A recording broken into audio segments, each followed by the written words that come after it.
Good day, everyone. This is the weekly note for GTC traders for October the 16th, 2023. I apologize, this was a little late getting out. I was having technical difficulties. Couldn't get the audio working quite right, but I think we have that nailed down now. So I want to jump right into the weekly note. For those of you who are new to this newer feature of GTC traders, I would sort of suggest you go to the playlist like on YouTube or one of the other video hosting services. Go to the playlist for the weekly note and watch those first like 1, 2, or 3 entries.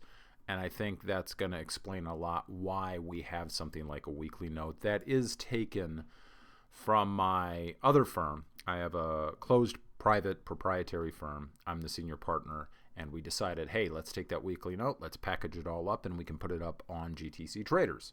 So that's what this is. But for an overview, like I said, you've got that playlist. You can go through it, and those first 3 videos really should nail it for you. Although I got to be honest, I'm going to talk a little bit more about today about, again, I know I've been talking about it a lot, but what a weekly note is and what a weekly note is not. And just real briefly, before we get to the weekly calendar, a lot of it is, it's not a strategy, right? So we've talked in the past about how something like a weekly note, it's a bias. It's not bets. And I fear when ones listen to things that I say, because I can be a very technical person, thus my nickname, the Duke of decimalization. It's like, why is this maniac carrying things to the 3rd decimal place? No one does that. That's just a personality quirk. Actually, things should be very, very, very simple. They should not be overly complex.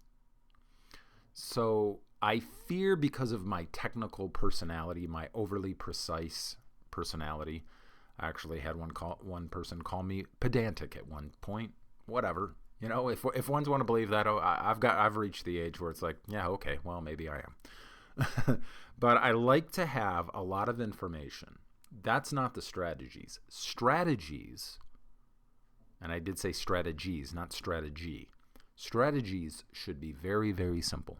Okay, so this is just taking in a lot of information. You have it in your mind. You build, as we've spoken of in the past, that conglomerate view of many markets. As far as a strategy itself, a single strategy or multiple strategies, which we have many, many strategies in our library, which is also essential, I think. The strategies, see, I should be getting to the weekly calendar, but now you've got this whole spiel. Most strategies, you've heard me refer to gray box strategies, right? Not black box, gray box. So there is an element, although I've worked strenuously on many of the strategies that I have developed, or let's face it, a lot of the strats that are out there anymore, it's all derivative. I had a friend of mine say this, and it's the honest to God's truth. It's so derivative of something else, and we put our spinning wheels on it, oh my God, those are spinners, we try to make it look really cool, but it's all derivative of something else. But there is an aspect of discretion within those strategies, right? So I say all of the preceding to say that we can have a lot of information. We just go through stuff, boom, boom, boom, and it sort of builds this conglomerate view in our head. All that's just information, right? And then we can apply that to our strategies, and there is some discretion. Therefore, it's like, I got that. I really am thinking of switching over to neutral on equities. So, and then I look at the strategy, and there may be an aspect of discretion to it, and therefore it will influence decisions. That's why you see so many strategies refer to themselves as systematic discretionary. Not just pure systematic, but systematic discretionary. All right, enough of that spiel. We really do need to get to the weekly note, because with technical difficulties and everything else, I'm running a bit behind here. This morning, actually, although it's not highlighted by this particular calendar, New York Empire State Manufacturing Index was pretty interesting. That's today. Nothing else a whole lot on the calendar there. As far as Tuesday, we have a lot of data, and again, this is just things that stick out to me, because over time you sort of learn what the market's hanging on. But other folks could find other data interesting for some other reason. There are so many approaches to markets, it's crazy. But retail sales really sticks out to me. 8:30 tomorrow morning, our Tuesday.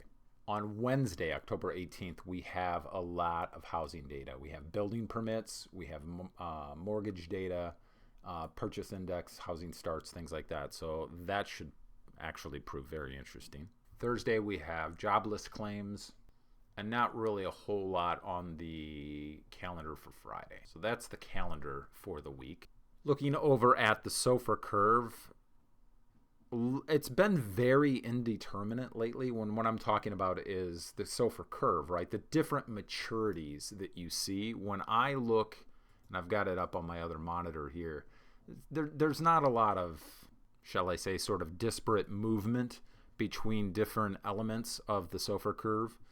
Is it the Discovery Trader on Twitter, Discovery Trading Group talks about it, curvy, not swervy.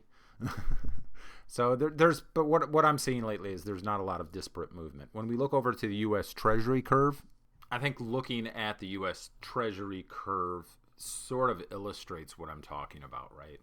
So I've made no secret about the fact I am not very bullish and have not been very bullish for a long time on the longer end of the curve, which has provided a lot of other discretionary trading decisions, right? So anything from like probably 5 years out, I'm just not very bullish whatsoever. So that has provided the basis for a lot of short decisions. Now, in the last week or so, I think yields have sort of stayed where they're at. They've sort of bounced around a little bit. You could say, well, you could have taken the long side and won there too. Well, trading is an iterative process. It's about many, many decisions. But this just illustrates what I'm talking about, since I have not been bullish on the longer end of the curve. So what are we talking about, right?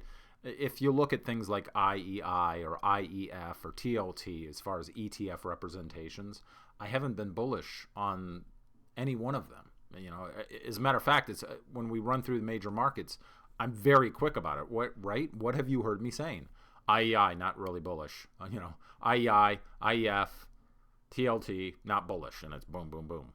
Week after week, where it's just been lower and lower and lower. Now that's influenced a lot of other decisions and a lot of other strategies. So I think that's just an excellent example. Even though we've gotten a little bit of back and forth, it's that overall bias leads to other decisions and other strategies. Looking over to earnings. Lot of earnings this week. So I'm not going to try and sit here and just name everyone. Charles Schwab, Bank of New York Mellon, Bank of America. But there are a lot of notable earnings. I only list the notable ones, the ones that stick out to me. These, again, may not be actual holdings that we have or we have in the prop firm or anything. Some of them are, right? But they're notable. And again, why is that? Just taking in information. And again, even when you look over earnings, right, there's a few metrics I like to look at when I look at earnings of the company. But as far as looking at that sort of stuff, it should sort of be simple. You don't have to get into like breaking down the actual math of the discounted cash flow of every single individual company there, and make sure the math's right on each one. And now I've got Charles Schwab done, so let me go move on to Bank of New York Mellon. No, it's nothing like that. Just there's a couple of metrics that I like for my processes, right? And some of these companies I don't even own. But if there is one thing I have learned over the last almost 30 years, I don't even know what it is now, 27 going on 28, something like that, is looking at just brief highlights in different sectors. Boy, does it start to build, again, that composite picture in your mind, right? So there is a lot, as you can see here, on as far as earnings on Tuesday. Interactive Brokers, United, Procter & Gamble. And that really continues on through Wednesday. Abbott, Morgan Ally, Bancorp, Discover, Equifax, Las Vegas Sands. Now here is one that I think we've gone through this many. I'm not sure if I have owned any of the other ones. I own Union Pacific, right? So that one's on my zero in a little bit more. I've owned TSM in the past. I've owned AT&T in the past, right? But again, it helps build this, and the only words I can think to use to describe it is composite view in my mind. Ones are like, well, how are you so keyed in on the economy, and how have you been well, it's other people's terms for it. I don't really like referring to it that way, but so accurate with economic calls. I was also asked recently about my particular viewpoint, and by many people. It's not just one individual. If you ask me about this, it may not necessarily be you, but over the decades I've been asked by many people, what's your economic approach? What sort of school of thought do you belong to? And I would just have to say very nonlinear adaptive. Just it's all based on just econometric data that comes out, evaluating it, understanding you're dealing with a very, very complex system. As I've said many times throughout the decades, discrete quanta released onto a complex, chaotic system. That's what you're dealing with. So what that means is I take a lot of information in. I'm not getting overly detailed, just brief overview. In other words, we're not coming up with like CAD drawings of anything. Just very, very brief overall look at like, okay, how'd they do? How'd that sector do? How'd that sector do? And just running through it really quickly. But yes, there's a lot of earnings this week. We finish up with what stuck out to me, American Express on Friday. Again, that's a company I don't currently own, but I have in the past. Now, let's move on, get through this. Right? Moving on to major markets. Again, seems repetitive. It's like, wow, you just do this every week? Yeah, I do this every week. Every day I go through these things, right? And by just that repetition, the discipline, taking in all of this data, right? Strategy should be very simple. It builds I don't know how else to say it. It just builds that composite view in our brain. So let's go through major markets now. As we've often said, we have a proprietary model that looks at many markets and just sort of thinks about it in a way of just overall risk on or risk off, or where are we at? I would say we were risk off. We have switched away from like just risk off, like, whoa, just be careful, be careful, be careful. That's what we mean by risk off. Risk assets are selling off. We're more neutral. And again, that's just a general broad overall bias. It's like, okay, wait a minute. When we just think about risk and just buying risk assets at the moment, it's switched off from risk off to more of a neutral stance. Sort of just step back a moment, right? When it comes to the VIX, which we see here, we're currently printing 1772 on the VIX. It's cooled down just a little bit.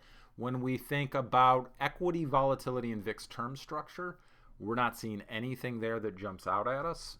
Still very much contango and nothing really of note. Moving on to equities themselves. So we look at the SPOOs, right? Or SPY or IVV or E-mini, whichever you want to look at. 0 to 15-day periodicity, again, is what all of this is inside of. We are bearish. We are bearish, but I tell you, that structure that we're approaching right there on the SPOOs, that's what, the 4375 structure? We are really watching that one. Anything that we think might consistently break above on the SPOOs, that 4375 structure, or on SPY, what is that, like the 437 structure?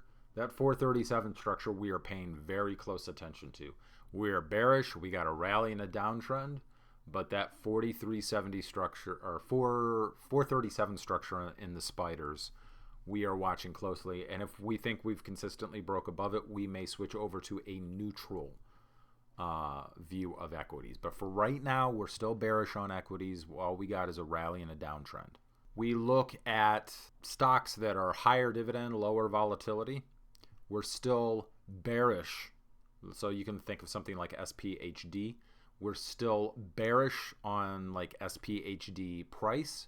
We are bullish on yield. We start looking at the front of the curve. And again, this is all equities based. So we're going to use some ETFs to represent the curve sort of by proxy, right?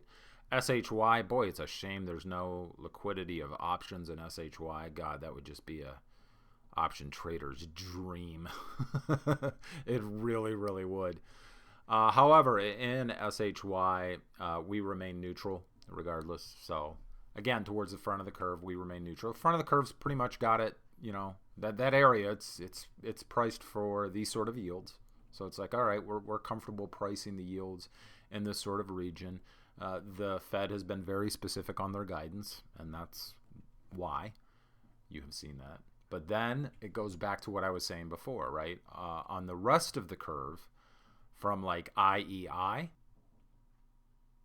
IEF, and TLT, we remain bearish on price. So bearish on price, bullish on yield. Yeah, this last little week we've gotten some pop arounds, but if you've remained and had that bearish bias, I'll give you an example. Are you really interested towards the front of the curve of just really shorting that sucker? No. Why? Because we're sort of neutral towards the front of the curve. Not a lot going out there. Getting some movement and getting some shorts on, even though yield in the last week or so has sort of stayed around the same region, there's been some good short opportunities on various specific strategies. So do you see what I mean about looking at things, conglomerate view? Where do I want to be short when it comes to treasuries, right? Short and, bearish on price, bullish on yield. Well, obviously out towards, the latter end of the curve. 7-year, 5-year, 10-year, or 5 years. Actually, not as 5 years much, 7-year more, 10-year, 20 plus. I skipped this one last week for some reason, but looking at emerging market, like credit prices, sovereign debt, we are still bearish on price, bullish on yield. Looking at emerging markets for equities. So, equity prices in emerging markets, we remain bearish on emerging market equities. High yield, we remain bearish on the price of high yield or junk, and bullish on yield. Right, so very obviously, and one's asked me, what do you mean by that? Well, if the price goes down and it's paying you a consistent dividend, then the yield is going up. If you're new to yielding instruments, so that's what we mean. We're bearish on the price. In other words, price drops. We have a bias where we think the price is going to drop. That instantly means the yield's going to go up. So still on junk, bearish on price, bullish on yield. Commodity prices, commodities, we remain neutral. So we are still neutral on commodity prices when you look at them as a whole index. Moving on from that, when we look at crude oil term structure, we look at it a very, very basic way. Just overall, where are we at? Are we in contango, or we are currently in backwardation, right? So you look at December, there's more of a premium there than normal. So we view that along with the current conditions geopolitically and looking at everything that we see in oil, we are bullish, right? So in other words, we're in backwardation when it comes to crude oil term structure, but then when we look at crude oil itself, you can look at it through a number of ETFs that sort of work as a proxy, something like USO, right? If you remember last week, we sort of took a little bit kick to the face, which you got to take sometimes in markets. But we were like, okay, first of all, we're still in backwardation, but that's not the only reason. You look at everything else. You look at the world geopolitically, even though normally I might switch over to neutral with that big of a correction, I said, what? I sort of made a discretionary decision. Now we're not. We're gonna stick with it. We're still bullish. That has paid off as far as a bias, and then you can make bets like long bets. It's like, whew. But no, let me still make it in individual strategies. Since I have a bullish view, bullish bets in various strategies, right? And that has paid off. So we have rebounded, and we'll just see where we go from there. But for crude oil itself, we are still bullish on oil prices.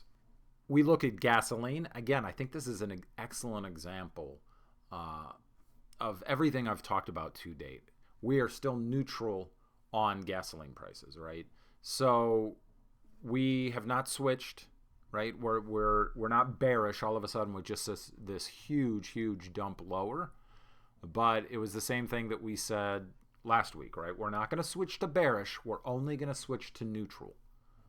Now, there's a lot of seasonal factors in here as well, but it's a discretionary call. You got to make a call, and the call we had is we're not going to switch to bearish. We're going to switch to neutral, which means we're not going to be looking for every selling opportunity. We think there may be selling opportunities. We think there may be buying opportunities. We're just sort of neutral on the price. And as we've seen in the last week, we haven't moved lower. We've moved, we've bounced back a bit, but we're just neutral. We look at gold. Whoa, geopolitically and everything else going on. Boy, did gold come roaring back. I was hoping for more. I said it last week. I was hoping for just lower prices in gold, but I don't think you can really expect that with what's going on in the world.